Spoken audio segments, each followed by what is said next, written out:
não há nenhum Deus como tu, Jesus, adorado, exaltado,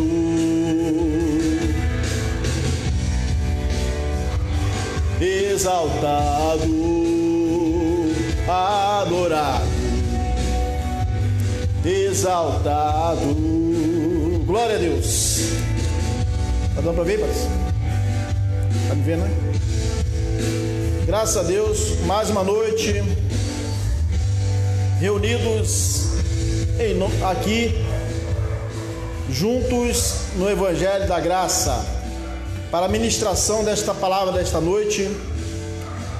Aqueles que estão aí no Facebook e no YouTube depois poderão fazer os seus likes, né? Dá o like aí, o comentário e fiquem à vontade. Não se esqueça também de fazer a inscrição, aqueles que não fizeram a inscrição no YouTube. É mais uma noite que estamos aqui para trazer essa mensagem, a palavra da graça, amém? Todos estão ouvindo aí direitinho? Tá dando para ouvir todo mundo? Graças e paz a todos. Então não esqueçam, tá? De depois se inscrever, aqueles que não são inscritos no YouTube, né? No caso no Facebook aí, faça seu comentário, tá? E pode compartilhar essa mensagem, que é uma mensagem importante para que possamos crescer no entendimento, né?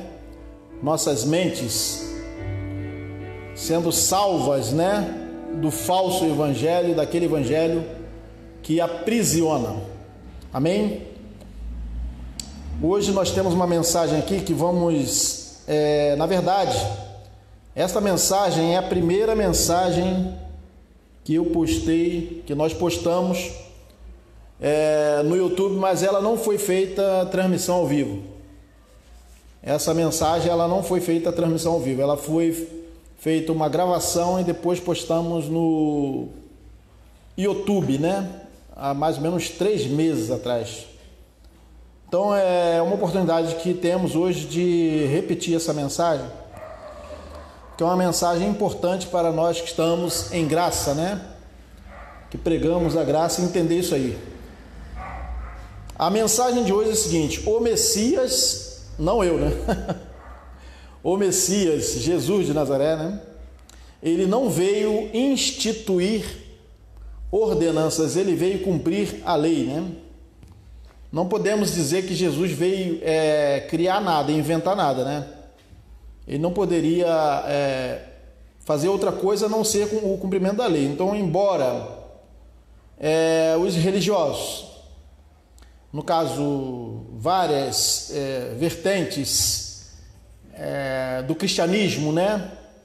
Tanto católicos, né? Como evangélicos e muitos irmãos pelo mundo todo, muitos dizem que Jesus veio instituir ordenanças para a igreja.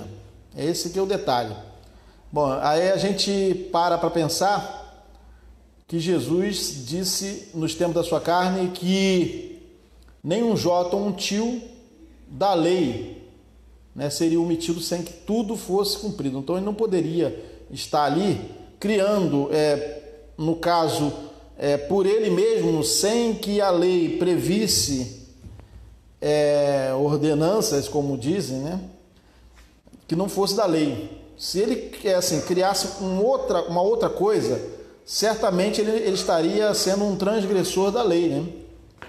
Bom, o que dizem que Jesus teria instituído o sistema religioso cristão, tanto evangélico como católico, eles dizem que Jesus instituiu a chamada Santa Ceia. Tudo bem, isso aí nós já estamos cansados de falar sobre isso. Jesus não instituiu nada, ele estava no cumprimento da Páscoa, né? Outra coisa é que eles dizem que Jesus deixou ordenança para batizar para a igreja, no caso, gentios e tal. Mas interessante que Paulo, depois ele falou que ele não foi enviado para isso, né?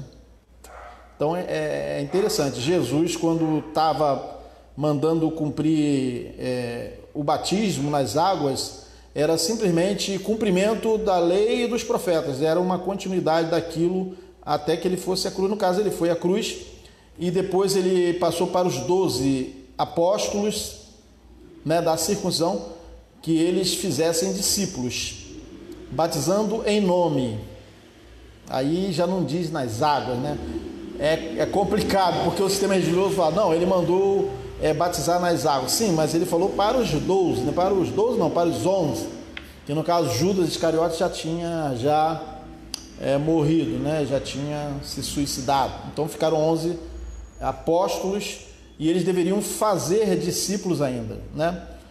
Mas ocorre que Jesus, antes de ascender aos céus, ele já disse que não seria mais, né? Interessante é isso. Isso que não se observa, porque muitos falam, não, mas Jesus falou para batizar. Sim, falou. Mas depois ele falou que não seria mais, né? Que João batizou com água. Então isso aí a gente vai falar depois, né? E a chamada Santa Ceia também é uma outra situação que as igrejas falam que Jesus instituiu, que não foi, que Jesus estava no cumprimento da Páscoa. Outras coisas como dízimos, que no caso as denominações falam que Jesus falou que deveria entregar dízimo à igreja, mas ele não estava falando isso, ele estava falando do cumprimento da lei, né? Que era para que aqueles fariseus, né, aqueles religiosos da época, eles deveriam, no caso, observar a lei, né? Deveis fazer essas coisas, né? Entregar dízimo da hortelã, do endo, do cominho, mas ele não está falando para que a igreja, a futura igreja, ali ele não estava falando para a futura igreja, estava falando para religiosos, no caso, os judeus, né? Ele não estava falando que a igreja, a futura igreja, deveria entregar dízimos em dinheiro para pastores. Não tem lugar nenhum da Bíblia isso, né? Inclusive os apóstolos nem falam sobre isso, nem orientam as igrejas em nenhum lugar sobre entregar 10%, como as igrejas aí cobram, né? Em lugar nenhum, né? A gente vê lá contribuição voluntária, as pessoas contribuindo com seus bens para a igreja, nem a igreja de Jerusalém, gente. O interessante é que nem a igreja de Jerusalém, nem Pedro, Tiago, João, lá os apóstolos, considerados colunas da igreja, falaram isso, né? Então é interessante, e a gente já falou aqui sobre esse lance da Santa Ceia, que as igrejas cumprem isso aí, e no caso também a questão do jejum, que muitos acham que tem que jejuar, porque Jesus jejuou, mas Jesus era um judeu, ele estava lá antes da cruz, né? A lei estava em vigor, ele estava cumprindo a lei, né? Nós não podemos tirar isso para a igreja, porque a igreja é em espírito e em verdade. Então o tema é esse aí, né? O Messias não veio instituir ordenanças, veio cumprir a lei. Todas essas coisas eram ordenanças da lei, todas, né? Tudo que Jesus cumpriu de rituais, cerimoniais, qualquer situação com o corpo, assim, tipo jejum, comer pão, beber vinho, essas coisas eram ordenanças da lei, né? A Bíblia, quem fala em exegese, hermenêutica, essas coisas, é uma invenção, né? Se fala tanto que exegese, hermenêutica, faz teologia, mas para quê? Para dizer que Jesus estava fazendo uma coisa contrária à lei, né? As ordenanças eram da lei, não eram doutrinas para a igreja, né? Vamos ler aqui, ó. Todas as ordenanças de Jesus foram da lei. Jesus de Nazaré nunca inventou nenhuma ordenança. Todos os cerimoniais e rituais que mandou fazer eram o cumprimento da lei. Cumprimento da lei, não podemos inventar. Porque muitos chegam e falam assim, não, você está falando aí, não é o que a gente aprende, ensina, mas não é o que a Bíblia está escrito, né? Na Bíblia deles, na Bíblia de quem fala que nós estamos falando heresia, está escrito, né? Vamos ler aqui, ó.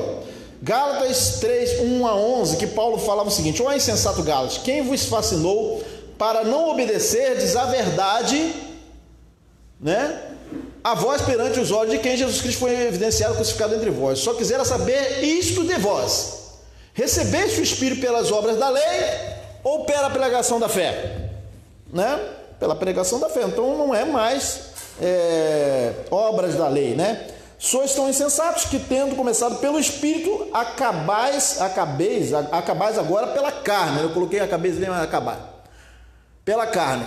né? Será em vão que tenhais padecido tanto, se é que isso também foi em vão? Aquele, pois, que vos dá o Espírito, que opera maravilhas entre vós, o faz pelas obras da lei ou pela pregação da fé, né?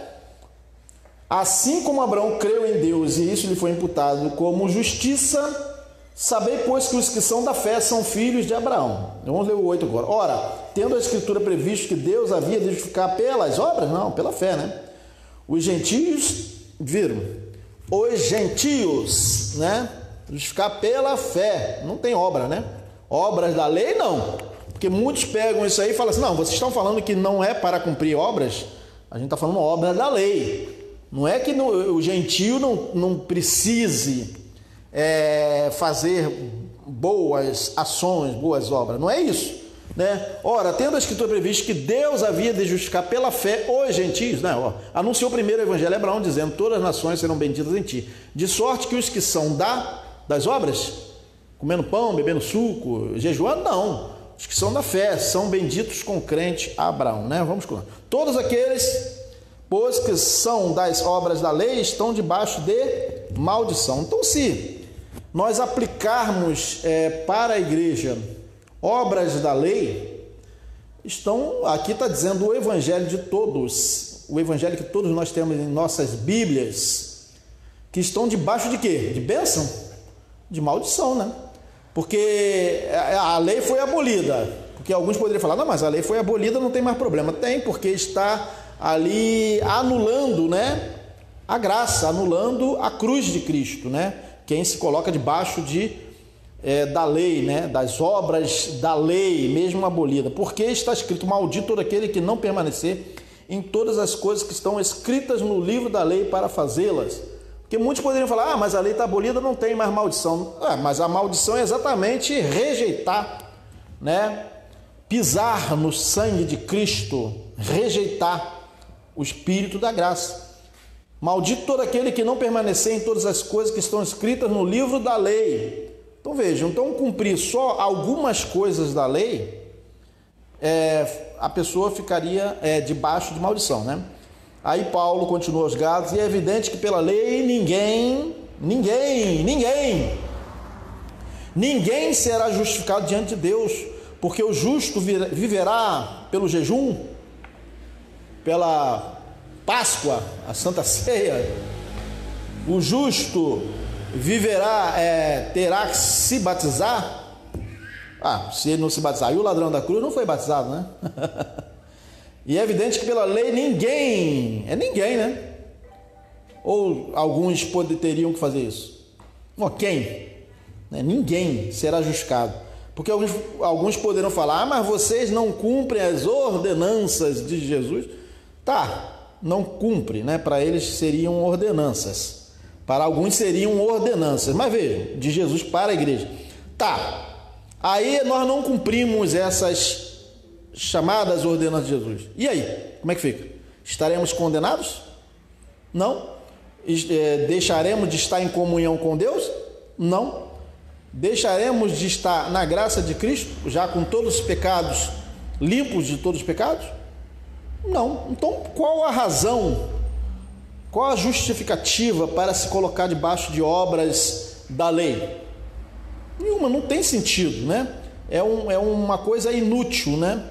Porque a lei foi exatamente abolida, ela foi exatamente abolida devido à ineficácia, né? Ineficiência, ineficaz. Não tinha razão, né? Não tinha força nenhuma, era fraca, a lei era fraca. Ela foi, devido à sua fraqueza e inutilidade, a lei foi o quê? Toda ela abolida. Porque alguns poderiam falar, mas não está escrito em lugar nenhum que Jesus aboliu as ordenanças dele. Mas quando ele aboliu, cravou na cruz, foram as ordenanças. Está escrito no livro, capítulo 2 de Colossenses, que a cédula que era contra nós, nas suas ordenanças, né, elas foram riscadas. As ordenanças eram do próprio Senhor. Elas eram do próprio Cristo, que veio em carne. As ordenanças da lei, tudo que foi entregue da lei era dele mesmo. E as suas ordenanças foram o quê? Cravadas na cruz, está escrito, né? E aí vamos ler aqui de novo o 11. E é evidente, Gálatas 3, versículo 11. E é evidente que pela lei ninguém será justificado diante de Deus, porque o justo viverá pela fé, né? Jesus não veio abolir a lei, né? Agora aí, Messias, você está entrando em contradição, porque você está dizendo que Jesus não veio abolir a lei. Se ele não veio abolir a lei, então não aboliu nada, né? Então muitos poderiam falar, então as ordenanças têm que continuar, porque ele não veio abolir a lei, está escrito, realmente está escrito. Mas Jesus não veio abolir a lei como? Em que situação? Né? Vamos ler aqui, ó. Ele não veio abolir a lei, nem inventar nenhum ritual também para a igreja. É aí que é interessante, né? Jesus de Nazaré, ele não veio abolir a lei. Ele não veio abolir a lei, mas também não veio criar, inventar, instituir nada para a futura igreja, que ainda não existia à época a igreja, né? Existiam os apóstolos ainda no cumprimento da lei lá, quem cria em Jesus, mas não era ainda a igreja em espírito e em verdade, que Jesus falou assim, os verdadeiros adoradores adorarão. Então, o Pai em espírito e em verdade. Então, o Espírito ainda não havia sido dado, né? Lá em João capítulo 7, diz que o Espírito da graça ainda não havia sido dado a eles. Então, eles estavam ainda nas obras da lei, não estavam ainda na graça. Então, Jesus na lei, ele não vem abolir a lei, Jesus de Nazaré, enquanto Jesus de Nazaré, né? Mas na cruz, quando ele morreu, diz o Evangelho que essa cédula foi cravada. Ele não veio abolir enquanto não cumprisse tudo, né? Aí Jesus fala aqui, ó, Mateus 5,17, não pensem que vinha abolir a lei ou os profetas. Então era a lei e os profetas, tá bom? O que os profetas falavam tinha que ser cumprido, né? Por isso que João Batista também veio batizando nas águas, porque ele, como profeta, o que ele falou era o quê? O cumprimento dos profetas. Então, por isso que as pessoas se batizavam nas águas quando o profeta foi enviado para batizar. Ó, Jesus falou, não pensem que vinha abolir a lei ou os profetas. Então, Jesus não veio abolir a lei ou os profetas. Não vinha abolir, mas cumprir. Mateus 5,17. Então, ele veio cumprir a lei. Mateus 5,17. Jesus de Nazaré, ele não veio abolir, mas, vamos lá, mas na cruz ele tirou a lei, né? E mesmo que Jesus de Nazaré não tivesse abolido a lei, ou ele não veio abolir a lei, mas também a lei não foi feita para gentios, nem para outras nações. A lei de Moisés era para judeus. Vamos supor que Jesus não tivesse abolido, abrogado a lei. Ué, e daí? Né? A lei estaria em vigor até hoje, vamos supor, né? Estaria em vigor, mas o que aquela lei tem a ver conosco? Nada. Aquela lei era para o povo judaico. Então, ele abolindo ou não abolindo, não tem sentido a gente usurpar, né? Usurpar as obras da lei que não nos pertencia. Então vamos ver aqui, na cruz Jesus tirou a lei. Ó, veja aqui em Colossenses 2,14, que diz o seguinte, havendo riscado a cédula que era contra nós nas suas ordenanças da lei, a qual de alguma maneira nos era contrária, tirou do meio de nós, cravando-a na cruz. Então tirou, porque muitos falam assim, mas onde está escrito que Jesus aboliu as ordenanças da lei? Aqui, ó, Colossenses 2,14, ó. Aqui. E a tirou do meio de nós, cravando-a na cruz. Porque muitos falam assim, mas Jesus não falou que era para de batizar, parar de jejuar, parar de comer a Páscoa. Jesus não falou que era para parar, não está escrito, né? Mas vejam, a lei era um todo. Então, quando ele fala que a cédula que era contra nós nas suas ordenanças, contra nós não, né? Contra lá os judeus, mas era contra nós no sentido que nós não estávamos debaixo daquela lei, né? Então, havendo riscado a cédula que era contra nós nas suas ordenanças, a qual de alguma maneira nos era contrária, e a tirou do meio de nós, o que? A cédula. Então, todas essas ordenanças que Jesus veio cumprir, que ele, enquanto ainda estava cumprindo, ele não poderia abolir, toda essa cédula, ela foi o quê? Riscada, foi tirada, né? foi rasgada, foi abrogada, foi abolida, toda a cédula. Então ele a tirou do meio de nós. Então não precisa mais se preocupar com ordenanças da lei, né? Colossenses 2,14. Ordenanças da lei, podemos citar algumas aqui. Sacrifício da Páscoa, que era a Páscoa, né, instituída lá no capítulo 12 do livro de Êxodo. Batismos, jejum, dízimo, são 4 ordenanças da lei, né? O jejum fazia parte da lei de Moisés, dízimo também ordenança da lei, que os judeus teriam que cumprir. Não tem nada a ver com a igreja isso aí, né? Embora a tradição cristã, religiosa, católica diga que sim, mas isso é uma invenção teológica, né?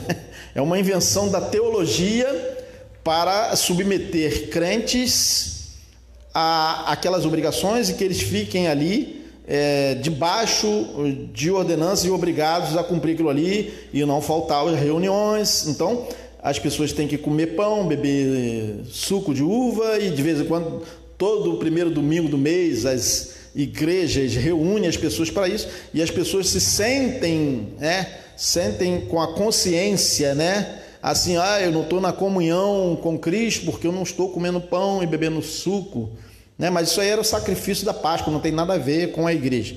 Batismo nas águas era cumprimento também dos profetas, da lei dos profetas. João Batista veio debaixo da lei, cumprindo profetas, então por isso que ele batizava. Jejum, a mesma coisa, dízimo, né? O sacrifício da Páscoa aqui, vamos citar aqui, sacrifício da Páscoa.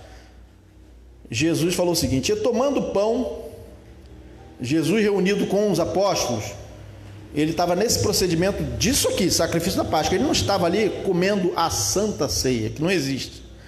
E tomando pão e havendo dado graças, partiu e deu-lhe, dizendo: isto é meu corpo, que por vós é dado, fazer isso em memória de mim. Para quem ele falou? Para quem ele falou isso? Fazer isso em memória de mim? Para os judeus, não foi para a igreja.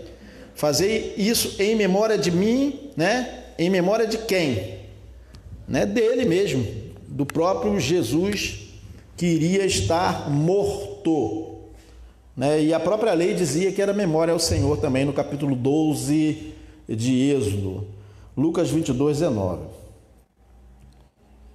E este dia vos será por memória, aqui está escrito aqui em Êxodo capítulo 12, versículo 14, é o que eu havia falado. E celebrá-lo-eis por festa ao Senhor, nas vossas gerações o celebrareis por estatuto perpétuo. Para quem que foi falar dessa lei? Para os judeus, para Israel, não tem nada a ver com a igreja, né? Então olha Jesus cumprindo aqui, Lucas capítulo 22, versículo 19.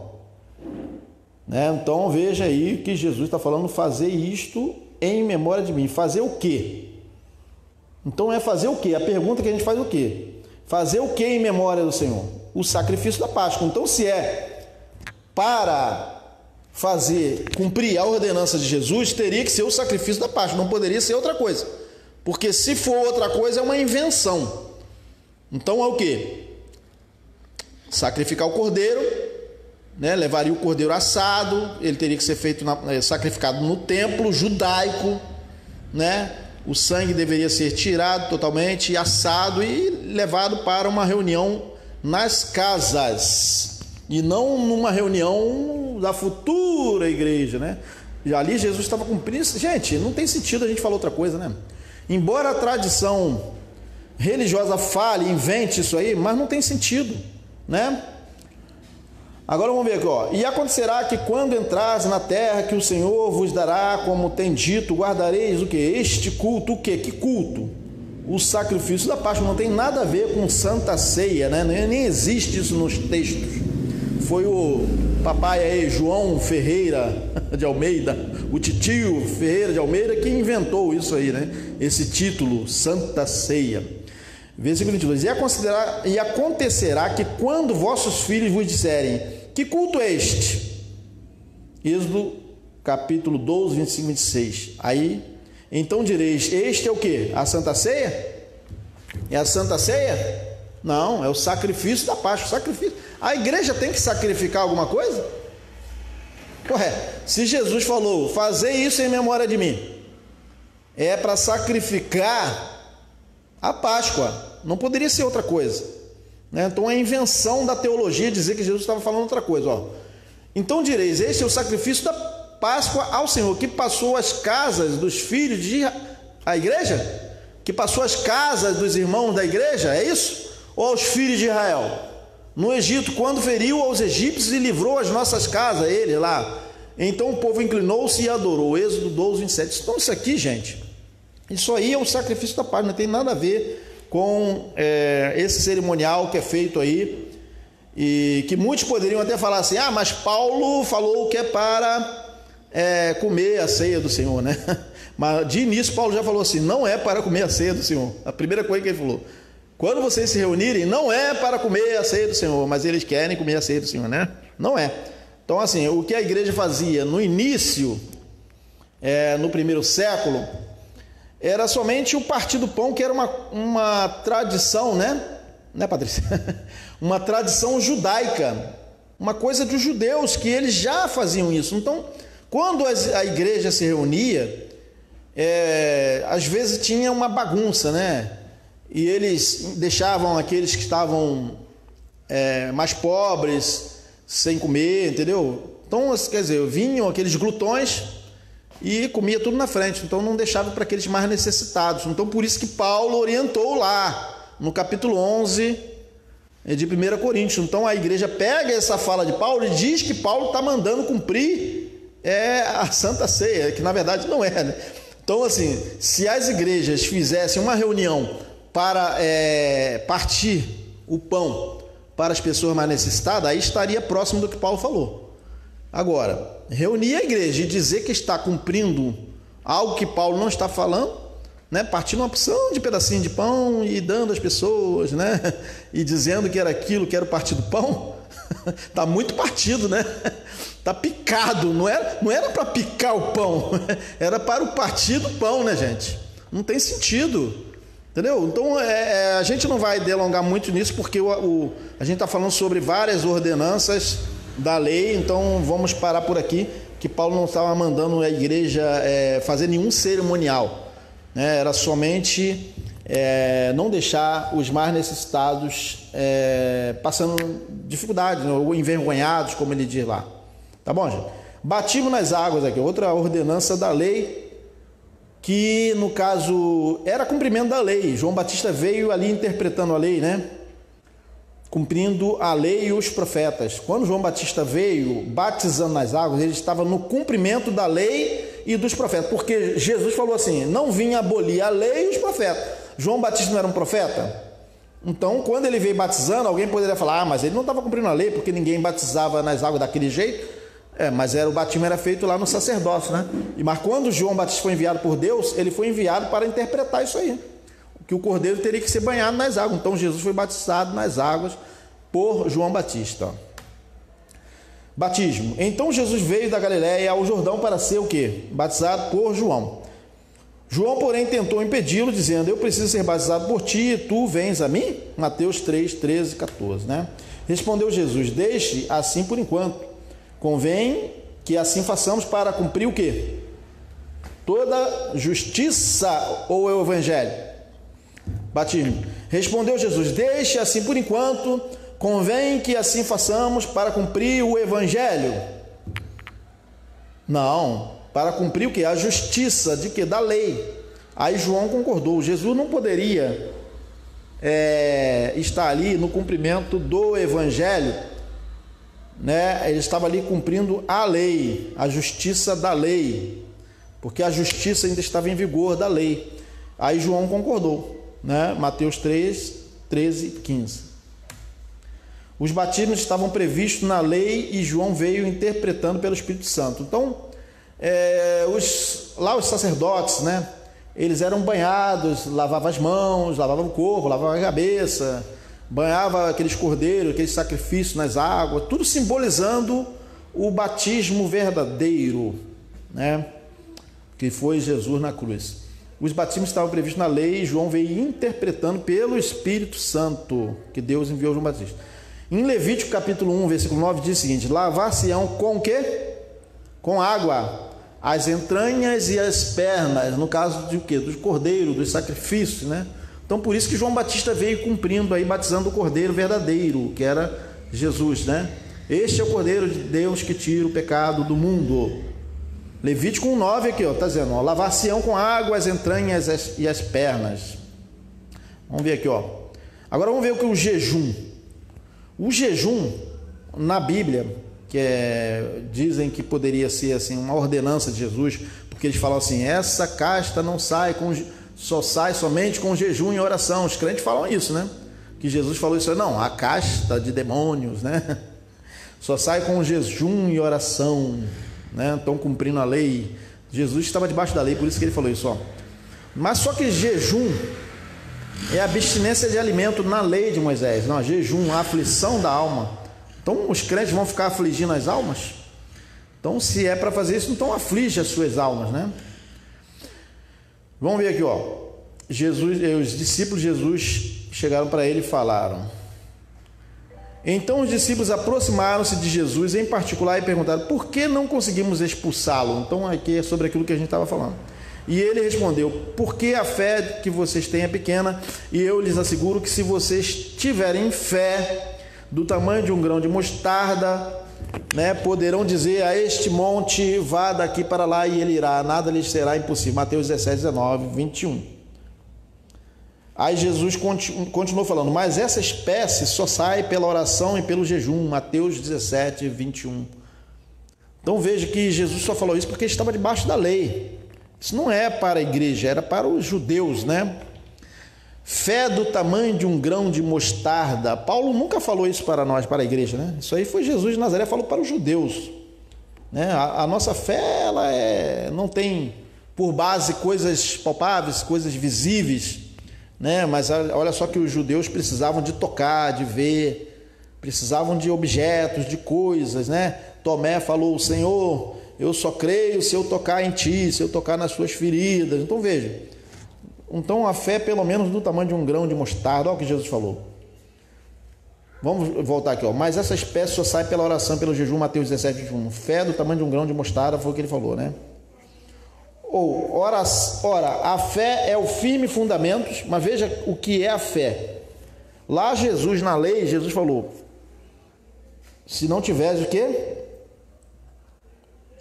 Se não tiveres fé do tamanho de um grão de mostarda, se vocês tiverem fé do tamanho de um grão de mostarda, está escrito aqui, ó, poderão dizer a este monte: vá daqui para lá, e ele irá. Jesus falou isso aí para os judeus, né? Mas veja o que diz aqui em Hebreus capítulo 11, versículo 1, ó. Ora, a fé é o firme fundamento das coisas que se esperam e a prova das coisas que se veem. Então precisa ver? Não, das coisas que se não veem. Então veja que nenhum apóstolo mais falou, fez essas comparações que Jesus de Nazaré fez. Aqui, ó, Levítico 23:27. Mas aos 10 dias deste 7º mês será o dia da expiação. Tereis santa convocação e afligireis o quê? As vossas almas, e oferecereis oferta queimada ao Senhor. Então eles deveriam fazer o jejum. Os judeus deveriam fazer o jejum pela lei, ó, Levítico capítulo 23, versículo 7. A aflição das almas era o jejum, né? Eles teriam santa convocação, mas eles teriam também que fazer o quê? Oferecer oferta queimada ao Senhor. Por acaso os crentes fazem alguma oferta queimada ao Senhor? Que eles falam assim: nós temos que cumprir o que Jesus mandou, mas e cadê a oferta queimada ao Senhor, né? Cadê a aflição da alma, né? Levítico 23:27. Vamos fazer uma leitura aqui em 2 Crônicas, capítulo 20, versículo 3. Aliás, capítulo 20, versículo 1. Depois o 3 também, né? E sucedeu que depois disto, os filhos de Moabe, os filhos de Amon, e com eles outros 2 amonitas vieram a peleja contra Jeosafá. 2 Crônicas 21. Então Jeosafá temeu e pôs-se a buscar ao Senhor e apregoou. Olha aí, apregoou o jejum em todo o Judá. Então por que ele apregoou jejum? Porque estava previsto na lei, né? O rei Jeosafá, 2 Crônica 23. Então os judeus jejuavam. Agora em espírito e em verdade, nós temos o esposo, não jejuamos mais, né? Jesus falou, né? Que quem tem um esposo não jejua, quem não tem, jejua. Então quem vive jejuando está dizendo que não tem um esposo, que não tem Cristo. Jesus falou, quem tem um esposo não jejua, né? Quem não tem, jejua. Então quando que os discípulos jejuaram? Quando ele morreu, quando ficaram sem o noivo, né? Depois que ele veio, eles pararam de jejuar. Então as pessoas geralmente jejuam, param de comer quando o quê? Alguém morre. Então quando Jesus morreu, eles pararam de comer. Quando Jesus ressuscitou, eles voltaram a comer, né? Então nós temos o esposo, então não vamos o quê? Jejuar. Mas por que os crentes jejuam então? Então eles estão dizendo o quê? Que nós não temos o esposo então, porque não pode inventar nada, né? Tem que ser o que Jesus falou. Seria este jejum que eu escolheria, que o homem um dia aflige a sua alma, que incline a sua cabeça como um junco e estenda debaixo desse saco de cinza?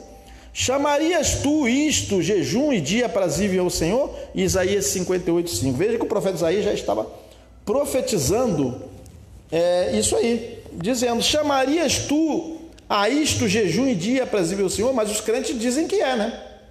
Porque os crentes falam assim, não, é que isso é dia aprazível ao Senhor, porque ele fica feliz com a gente, porque a gente está jejuando. Mas veja o que o profeta fala aqui, seria este o jejum que eu escolheria, que o homem um dia aflige a sua alma, que incline a sua cabeça como junco e estenda debaixo desse saco cinza? Chamarias tu a isto jejum e dia aprazível ao Senhor? Não é, né? Mas os crentes dizem que né? Não sei de onde que estão tirando isso. Isaías 58:5. Todas essas coisas eram ordenanças da lei, né? Vamos fazer a leitura aqui agora de Colossenses capítulo 2, Já tínhamos lido, né, gente? Colossenses capítulo 2, é porque faltou aqui, mas nós podemos ler sobre a cédula que era contra nós. Nós já lemos aqui, vamos voltar aqui. Colossenses capítulo 2, é isso aí. Havendo riscado a cédula que era contra nós nas suas ordenanças, a qual de alguma maneira nos era contrária, e atirou do meio de nós, cravando-a na cruz. Então a cédula que era contra nós, a lei de Moisés, que instituiu todas aquelas ordenanças que Jesus veio cumprir, ela foi o que? Riscada. Então quem se coloca debaixo da lei está se colocando debaixo de maldição. Gente, essa mensagem de hoje, terminamos aqui, né? Então o tema hoje da mensagem, nós já havíamos falado, o Messias não veio instituir ordenanças, ele veio cumprir. Não podemos inventar nada, dizer que Jesus veio instituir nada, ele veio somente cumprir. Quem inventou o que Jesus veio instituir foram os teólogos da tradição religiosa, os pais da igreja, né? A igreja lá no 3º século, no caso João Ferreira de Almeida, na tradução da Bíblia, dá a entender, né? Ele dá a entender nos títulos que foram inseridos nos textos, de que tem que ser aquilo que eles querem, né? Então assim, quem interpreta a Bíblia para os crentes são os pastores, né? Eles interpretam e dizem, tem que ser isso, isso, isso, porque nós somos ungidos do Senhor, nós que temos o poder para interpretar para vocês. Então não tem sentido, né, gente? Nós temos que ficar com o Evangelho e não com o que diz a tradição. Amém? Vamos cantar uma música aqui agora para concluir e depois nos despedirmos, né? A música que nós estávamos cantando no início. Não há nenhum Deus como tu, Jesus. Aleluia. Vamos cantar esse louvor? Está meio difícil de entrar aqui. A reprodução não está entrando, né, gente? Está travando o computador aqui? Não sei qual foi a razão. Tá bom, gente. Então, a graça e a paz para todos. Uma boa noite. Depois faça aí o comentário de vocês, tá bom? E durmam com Deus, em paz. Amém? Terminamos a reunião.